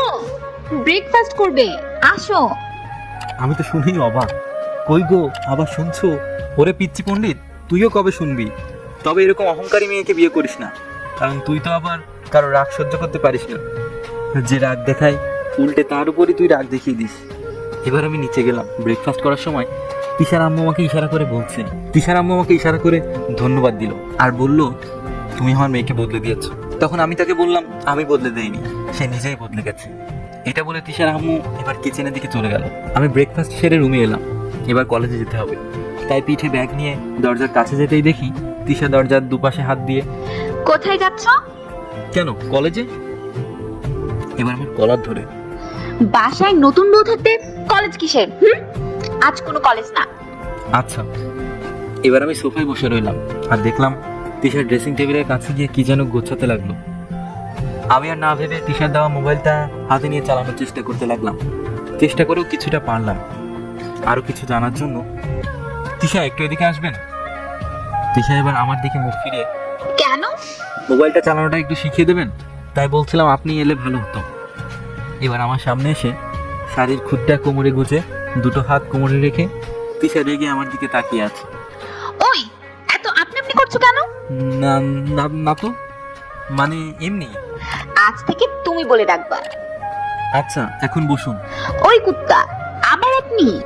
আচ্ছা আচ্ছা বসো আমার পাশে। এবার হেসে হেসে আমার পাশে না বসে আমার কোলে বসলো। কি লজ্জা লাগছে ভাই। এই পাশে বসতে বললাম তো, কোলে না। চুপ, আমি যেখানে খুশি সেখানে বসবো। উফ আল্লাহ, আমি এত ভারী জিনিস কোলে রাখতে পারছি না। তাই? জি, পুরো একটা কুমড়ো মনে হচ্ছে। কি? আমার মতো স্লিম ফিগারের মেয়েকে কুমড়ো বলছো? মেয়েরা বালিশ চাপা দিয়ে দিব। আমি তো মারা যাবো তাহলে। আর তুমি গুন্ডি নাকি যে মেরে ফেলবে আমায়? ও তাই তো, তাহলে মারবো না। আর আমি তোমার জন্য গুন্ডি বউ কেন, সব হতে পারি। তাই নাকি? ছাড়ুন। আবার সরি সরি, মোবাইলটা একটু শিখিয়ে দাও এবার। কিছুক্ষণ আমার হাতের আঙ্গুলটাকে নিয়ে মোবাইলের উপর টাচ করাতে লাগলো, আর একে একে স্কুল টিচারদের মতো আমাকে বোঝাতে লাগলো। আমি তো শালা কিছুই বুঝতেছি না। আমি চুপচাপ শুনছি তিশার বুকে যাওয়া মিষ্টি মিষ্টি কথাগুলোকে। এইবার তিশাও থেমে গেল কিছুক্ষণের জন্য। হঠাৎ আমার কানের কাছে মুখ এনে, এই খ্যাতপোলা, তোমায় না অনেক ভালোবেসে ফেলেছি। আমি তো ভাই নিজের কানকে বিশ্বাস করতে পারছি না। এই যে ভিউয়ার্স ভাইয়ারা, আপনারাও কি তাই শুনেছেন আমি যেটা শুনেছি? আচ্ছা তিশা কি বললো এইমাত্র আমাকে, সেটা না হয় আপনারাই কমেন্ট করে জানাবেন। তাই? জি খ্যাতপোলা, জি। শোনো না, হ্যাঁ। I love you. আল্লাহ, এই কথাটা শোনার পর আমার কলিজাটা ঠান্ডা হয়ে গেল। দেখি তিশা আর লজ্জায় থাকতে না পেরে রুম থেকে ছুটে বের হয়ে গেল। তিশা রুম থেকে বাইরে বেরিয়ে গেল লজ্জায়। কিছুক্ষণ পর আমাকে পেছন থেকে জড়িয়ে ধরে, চলো না আজ কোথাও বাইরে যাই। না। কেন? বাইরে রোদ দেখেছো কত, আর তাতে তোমার স্কিনের ক্ষতি হবে, তা আমি চাই না। আমার এই কথা বলার কারণ, আমার পকেটে বেশি টাকা নেই। খুব জোর হবে হয়তো 150 টাকা, আর তাতে তিশার একটা নেল পালিশেরও দাম হবে না। হোক, কোনো অসুবিধা নেই। তবু আমি যেতে পারবো না, আমার শরীরটা খারাপ লাগছে। সঙ্গে সঙ্গে আমার মুখ আর কপালে হাত দিয়ে, কি হচ্ছে তোমার? দেখি মুখটা। তেমন কিছু না, একটু বিশ্রাম নিলে ঠিক হয়ে যাবে। আচ্ছা তুমি রেস্ট নাও, আমি তোমার মাথায় হাত বুলিয়ে দিচ্ছি। সারা বউয়ের কাছে এত খাতির যত্ন পাবো, এটা কখনো ভাবতে পারিনি। না না ঠিক আছে, তোমাকে আর কষ্ট করে মাথায় হাত বুলিয়ে দিতে হবে না। মানে কি, আমি আমার বরের মাথায় হাত বুলাবো? তাতে তোমার কাছে পারমিশন নিতে হবে নাকি? তা না, তবুও তোমার কষ্ট হবে তো। উফ আল্লাহ, এতে কষ্ট কোথায় হবে শুনি? তাই? জি। এবার আমার মাথায় তিশা হাত বোলাতে লাগলো। ওর গলায় পরা মালাটা আমার মুখের কাছে এসে ঠেকছে, তাই আমি মজা করে ওর মালাটাকে দাঁতে আটকে নিলাম। কিছুক্ষণ পর তিশা উঠতে চাইলো, কিন্তু উঠতে পারলো না, কারণ মালাটা আমি চেপে রেখেছি আমার দাঁতের মধ্যে। এবার তিশা উপর থেকে মুখ নামিয়ে আমার গালে একটা কিস করে দিল। ওই পাগল, ছাড়ো এবার। না ছাড়বো না। আমাকে যেতে হবে তো। কই যাবে শুনি? আমার কাজ নেই নাকি? সব করতে হবে তো। তোমার আবার কি কাজ আছে শুনি? তোমার জন্য রান্না শিখতে হবে না? ওটা না হয় পরে শিখে নিও। তাই? জি। ওলে আমার পিচ্চি বড়টা। জি পেতনি। ওই, আমি পেতনি না। তবে? আমি তো একটা খ্যাত ছেলের বউ। তাই? জি। একটা দাও না। কি দিব? ওটা গো। কিটা গো? ওই যে, যেটা গালে কপালে দেয়। তাই নাকি? জি। ওরে আমার পিচ্চি পণ্ডিতটা দেখি অনেক কিছু শিখে গেছে। জি, আমি পিচ্ছি না, আমি অনেক বড়। আচ্ছা বাদ দাও, দেবে কিনা? আরে বাবা কি? তিশার ওই মুচকি হাসিটা দেখার মতো একটা হাসি, সত্যিই অপূর্ব। তোমার লিপস্টিক খেতে চাই। আমি তখন লিপস্টিক লাগাইনি। তাতে কি, তোমার ঠোঁটগুলো তো আরো সফট, সেগুলোকেই এখন না হয়। ধর পাগল, লজ্জা করে তো। ওই দাও না। না, দেব না। দাও না প্লিজ। না না, দাও না। ওই কুত্তার বাচ্চা, আমার লজ্জা করে তো। আর তুই তোর বউকে কিস করবি, তাতে তো জিজ্ঞাসা করার কি দরকার? না তবুও। আচ্ছা আমি কি এখন কিস করতে পারি? নেকার ষষ্ঠী। এবার ওর মুখটা দুটো হাত দিয়ে ধরে আমি আস্তে আস্তে ওর মুখের দিকে আমার মুখটা বাড়াতে লাগলাম। ও এতক্ষণ আমার দিকে তাকিয়েছিল, যে আমার চোখ ওর চোখের উপর পড়লো, তখনই চোখ বন্ধ করে দিয়ে একটা মুচকি হাসি দিল। তিশার প্রতিটা নিঃশ্বাস প্রশ্বাস আমার মুখের উপর পড়ছে, আমাকে পুরাই টালমাতাল করে তুলেছে ওর প্রতিটা শ্বাস প্রশ্বাসে। আমি এবার ওর ঠোঁটে আমার ঠোঁট মৃদু স্পর্শ করতেই তিশা কেমন যেন একটা শিউরে উঠলো। আর আমার মাথাটাকে 2 হাত দিয়ে 440 ভোল্টে জড়িয়ে ধরলো। এবার আমার ঠোঁটের উপর যা খুশি করতে লাগলো। আমি কিছুক্ষণ পর এবার মুখ নামাতে চাইলাম, কিন্তু তিশা তাতে রাজি না, আমাকে ছাড়ছেই না। এই তিশা, এখন ডিস্টার্ব করো না তো। প্লিজ, লাগে তো অনেক। লাগু, তাতে আমার কি? উফ, লাগছে। চুপ। প্লিজ। এই খ্যাত পোলা, বেশি বকলে কলমের কালি বের করে দিব। মানে? বুঝতে হবে না, ন্যাকা। আমি ন্যাকা? দাঁড়া, তোকে দেখাচ্ছি মজা। আমি মজা করে এবার তিশার কোমরে হাত রাখলাম, দেখি কিছুই বললো না। আর কেমন করছে, শুধু এদিক ওদিক নড়চড়া করছে। বুঝলাম যে কাতকুতো লাগছে। দাঁড়া, এবার তোকে ছাড়তেই হবে, দাঁড়া। আমি এবার কোমরে আরো বেশি হাত লাগাতে থাকলাম। তিশা অভিমানের সুরে, এই ছাড়ো, না হলে কিন্তু কাতকুতো দেবো। যা পারো করো, আমি এখন আর ছাড়ছি না। তাই নাকি? এবার আমি আরো কাতুকুতু দিতে লাগলাম। তো হাসতে হাসতে আমার ঠোঁটে ও দাঁত বসিয়ে দিল। আউ! ওরে ভাই, কি যে ব্যথা লাগলো বলে বোঝাতে পারবো না মাইরি। তিশা এবার সঙ্গে সঙ্গে জিভ বের করে কান ধরে, সরি সরি বাবু, প্লিজ রাগ করো না। আমার ঠোঁটে হালকা রক্ত বের হতে দেখে ওর মুখটা কেমন নার্ভাস হয়ে গেল। আবার আমার ওর ঠোঁটে ঠোঁট রাখলো। দীর্ঘ 10 মিনিট রাখার পর আমার ঠোঁট ছাড়লো। উফ, আল্লাহ, মেয়েটা মনে হয় একটু বেশি ভালোবাসে। এই তিশা। বাবু, তোমার লাগেনি তো? জি, একটু। সরি বাবু, আবারও বলছি, আমি না ইচ্ছে করে করিনি। জানি, ছাড়ো সব। জি। এভাবে কিছুদিন যাওয়ার পর একদিন সকালে আমি কলেজে যাচ্ছি, তুমি যাবে না? না অভ্র, আর যাব না, আর তোমাকেও যেতে হবে না। না বাবু, আমাকে যেতে হবে। বলছি তো না। আমি এবার ওর কপালে একটা চুমু দিয়ে, আরে বাবা, আমি বিকালেই তো আবার ফিরে আসবো। উফ, তোমাকে ছাড়া 1 মিনিটও ভালো লাগে না। এই অভ্র, চলো না লুডো খেলি। চুপ পেতনি, দেখো না আমার সামনে ভিউয়ার্সরা আছে। Sorry sorry. আচ্ছা, আসি আমি, বুঝলে? এবার আমি কলেজে চলে গেলাম। 2টো ক্লাস করার পর আমার মাথাটা ঝিমঝিম করছে। আমি কিছুক্ষণ কলেজ ক্যাম্পাসে বসে রইলাম, ঠিক হয়ে যাওয়ার আশায়। কিন্তু আস্তে আস্তে বাড়তেই লাগলো। আমি আর সহ্য করতে না পেরে বাসার উদ্দেশ্যে রওনা দিলাম। এখন দুপুর, বেশ রোদ গরম। শালা, এবার থেকে ভাবছি বোরকা পরে বাইরে বের হতে হবে মেয়েদের মতো। আমি কিছুক্ষণ পর বাসায় ফিরলাম। এবার আমি রুমের দিকে এগোলাম। জানি তিশা এখন ঘুমাচ্ছে, তাই বেশি শব্দ না করে রুমে ঢুকতে যাব। আমি এবার রুমের সামনে যেতে শুনতে পেলাম তিশা যেন কার সাথে কথা বলছে। আমি একটু ভালোভাবে শোনার চেষ্টা করলাম দরজায় কান দিয়ে। এখন বেশ ভালোই শোনা যাচ্ছে। যেটা শুনলাম সেটা শুনে আমার মাথায় আকাশ ভেঙে পড়লো। তিশা, তুই একটা গরিব ছেলেকে বিয়ে করলি, আবার তাকে এত ভালোবাসছিস, কি ব্যাপার? রিতা, তুই যেটা ভাবছিস ঠিক তেমন না রে। ওর মতো একটা বোকা আর হাদা ছেলে আমার দরকার ছিল, জাস্ট সেটাই করছি। মানে? দেখ, প্রতিটা মেয়ে মানুষের শারীরিক চাহিদা আছে, সেটা আমি ওকে নিয়ে পূরণ করে নিচ্ছি। এখন যদি আমি পূরণ করতাম তাহলে শারীরিক চাহিদা মেটানো সম্ভব হতো না। আর এর থেকে বড় কথা হলো, আমার আব্বুর সব জায়গা সম্পত্তি আমার চাই। ওকে এখন ব্যবহার করি, আর পরেও করব। তুই যে ওকে এত ভালোবাসছিস, এটার কি মানে? কি আবার মানে? ওর মতো ছেলেকে আমি ভালোবাসবো? কি যে বলিস না। আমার চাহিদা মেটাতে ওর সাথে সব নাটক করতে হচ্ছে। তা ওই ছেলেটা এখন কোথায়? ভিখারি ছেলেটা এখন কলেজে গেছে। ও আচ্ছা। এখন রাখি রে, না জানি ভিখারিটা আবার কখন চলে আসে। তুইও পারিস বটে, নিজের পয়সায় ওকে খাইয়ে রাখছিস। আমি হলে কবে ছুঁড়ে ফেলে দিতাম। আরে তুই জানিস না রিতা, ওই ভিখারির বাচ্চার জন্য আমার আব্বু তার সম্পত্তি থেকে আমাকে বেদখল করবে, সব নাকি দান করে দেবে। তাই আর কি, এটা ভেবে ওই ভিখারি ছেলেকে মায়া করে ঠাঁই দিয়েছি, ব্যাস এতটুকুই। এবার ফোনে আরো কিছু বলে রেখে দিল। আমি দেওয়ালের গা ঘেঁষে মাথায় হাত দিয়ে বসে পড়লাম। আর নিজের অজান্তেই চোখ থেকে টপ টপ করে পানি পড়তে লাগলো। আর আমি মনে মনে ভাবতে লাগলাম, একটা মেয়ে এতটা খারাপ কিভাবে হতে পারে? এতটা নাটক আমার সাথে। ছি ছি, আমার তো এখন নিজেকেই ঘৃণা লাগছে। এত অহংকারী মেয়েটা শেষ পর্যন্ত আমার মনটাকে নিয়ে খেললো। ছি, আমি নিজে বুঝতে পারলাম না। অহংকারীরা অহংকারী হয়, এরা ভালোবাসার কদর বোঝে না। আমি এবার নিশ্চুপভাবে মাথা নিচু করে কান্না করছি। হঠাৎ কিসের যেন শব্দ শুনতে পেলাম। আমি তাড়াতাড়ি চোখের পানি মুছে দাঁড়িয়ে পড়লাম। আমি দাঁড়ানোর সাথে সাথে দেখি তিশা আমার সামনে। তিশা আমাকে দেখে ভয় পেয়ে গেল। কেমন একটা ভয়ের ছাপ ওর মুখে। তুমি এখানে? তোমার তো এখন আসার কথা না।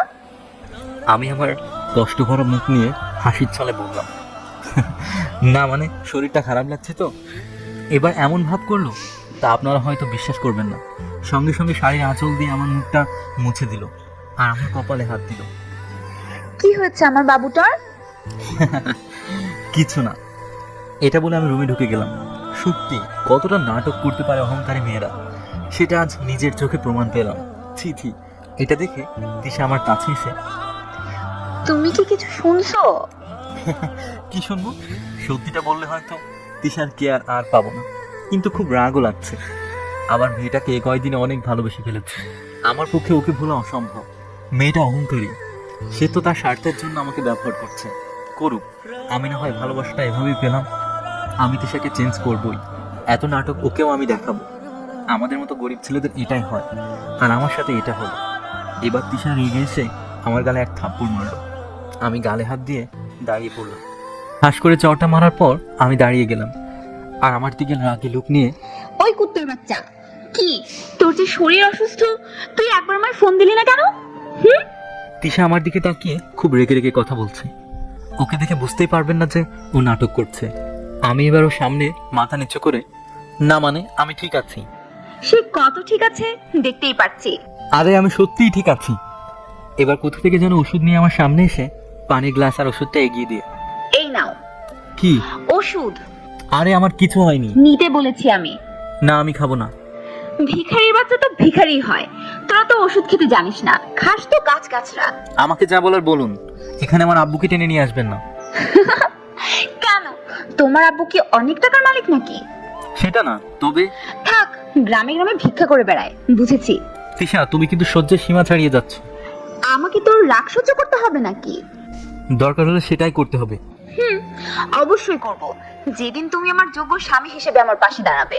জি, আমি অবশ্যই করে দেখাবো।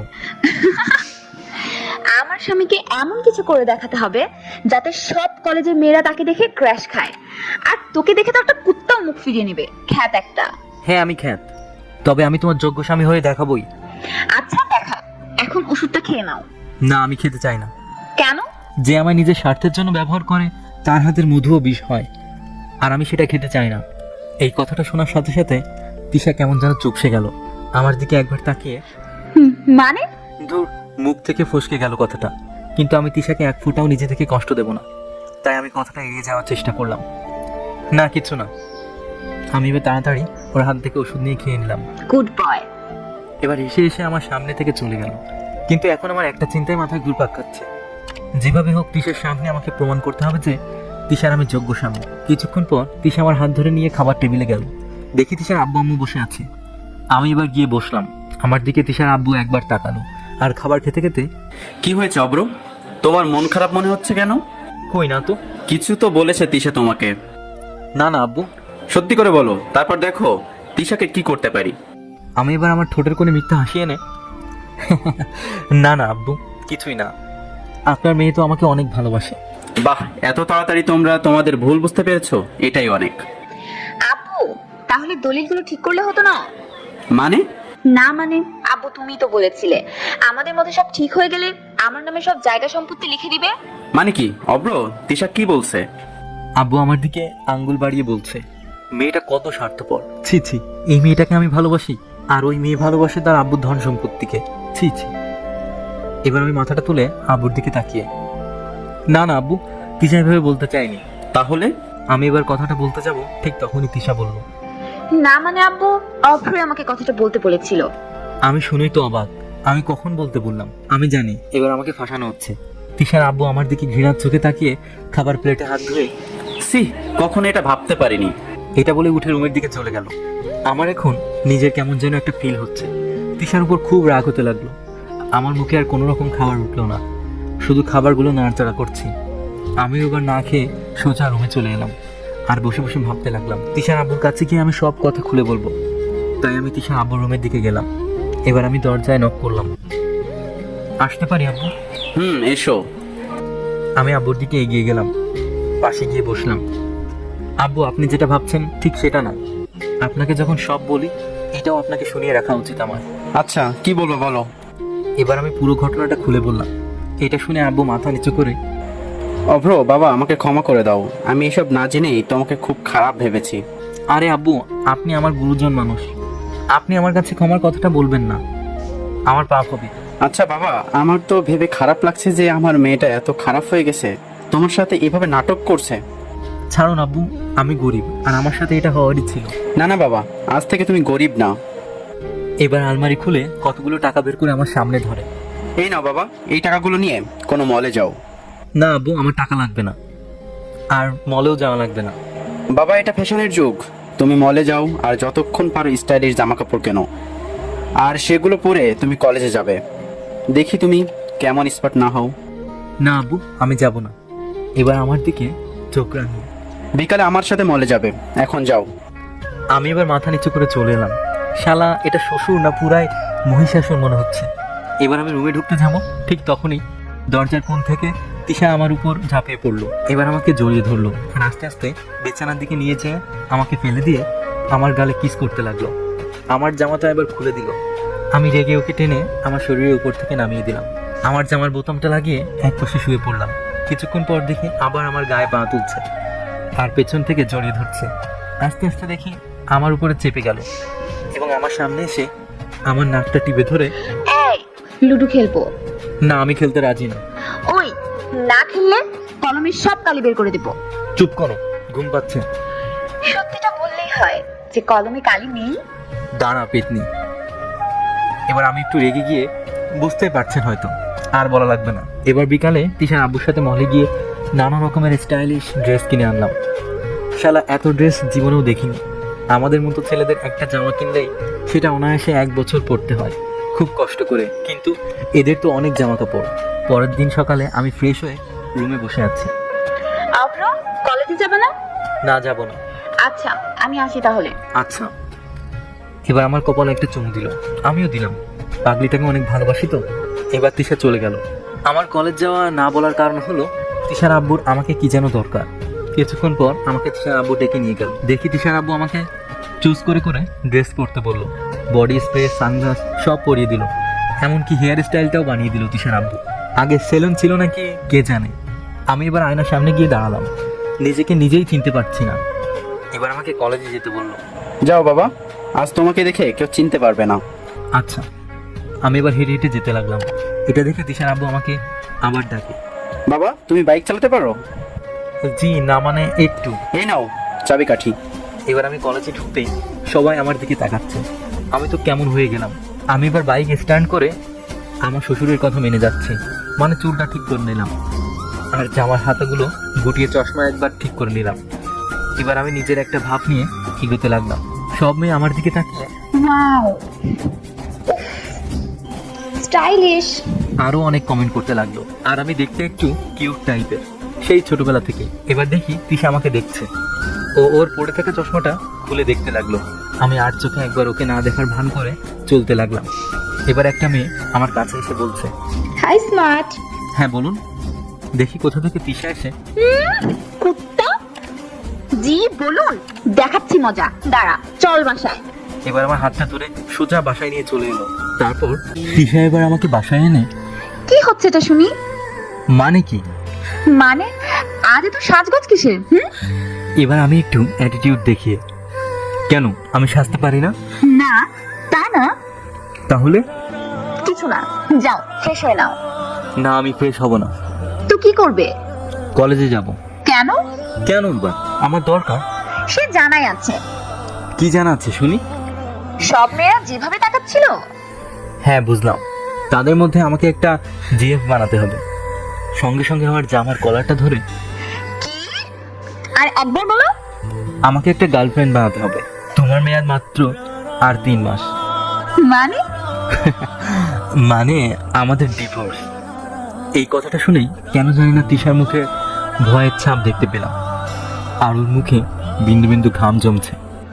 ও আচ্ছা। এবার আমি আমার জামার কলার থেকে তিশার হাত ছাড়িয়ে এবার আমি যাই। সঙ্গে সঙ্গেও আমার হাতটা ধরে বলছে, বাইরে বের হলে ঠ্যাং খোঁড়া করে দেবো। মানে? মানে বোঝো না চান্দু? বাসায় বউ থাকতেও আবার অন্য একটা জিএফ। তাতে কি? তুমি তো আমার সারা জীবনে চলার সাথী না। আমি তো আর এভাবে থাকতে পারি না। আমি হেসে হেসে ওর দিকে তাকিয়ে কথাটা বললাম। তিশা মাথা নিচু করে, এসব বলছো কেন বাবু? আমি তো তোমাকে অনেক ভালোবাসি। মা তাই? জি, আর হ্যাঁ, কলেজে যাচ্ছ, যাও, কোনো মেয়ের দিকে মুখ তুলেও তাকাবে না। কথাটা সত্যিই খুব কষ্টদায়ক, কারণ এই কথাটা এখন অভিনয়েও ব্যবহার হচ্ছে।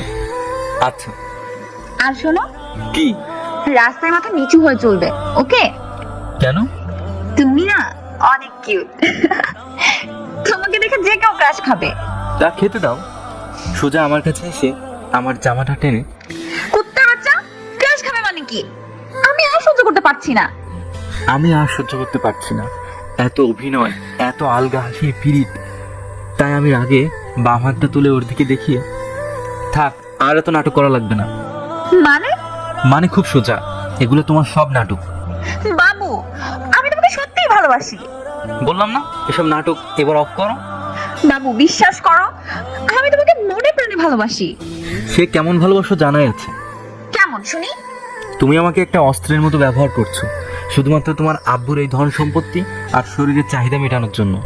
এটা শুনেই তিশা কেমন হয়ে গেল। আমি লক্ষ্য করলাম ওর দুটো হাত কেমন যেন কাঁপাকাঁপি শুরু করে দিল। তুমি তুমি কিভাবে জানলে এই কথাগুলো? সেটা তোমার জেনে প্রয়োজন নেই। আর আজ থেকে এসব নাটক অফ করো। আমি আর কারো মিথ্যা ভালোবাসার জায়গায় আশ্রয় নিতে পারবো না। আমি আজই এখান থেকে চলে যাব। এবার সোজা এসে তিশা আমার দুটো হাত ধরে বলছে, অভ্র, প্লিজ এখান থেকে যেও না, প্লিজ। আমি তাহলে বাবার সব সম্পত্তি থেকে বেদখল হয়ে যাব। ও আচ্ছা, এটা তাহলে আমার ভালোবাসার দাম? তোমার সাথে এই কয়দিন যেটা করেছি খুব অন্যায় করেছি, প্লিজ ক্ষমা করে দাও। আমি বিশ্বাসঘাতকদের কখনো ক্ষমা করি না। প্লিজ অভ্র। আচ্ছা, আমি এখানেই থাকবো। কারণটা জানতে চাও? আমি তোমাকে সত্যিই খুব ভালোবাসি। তোমাকে এক পলক না দেখতে পেলে আমি মরে যাব। আর তো এই 3 মাস, এই কদিন দেখিনি, তারপর তুমি তোমার রাস্তায়, আমি আমার রাস্তায়। আমি গম্ভীরভাবে কথাগুলো বলে চলে আসলাম।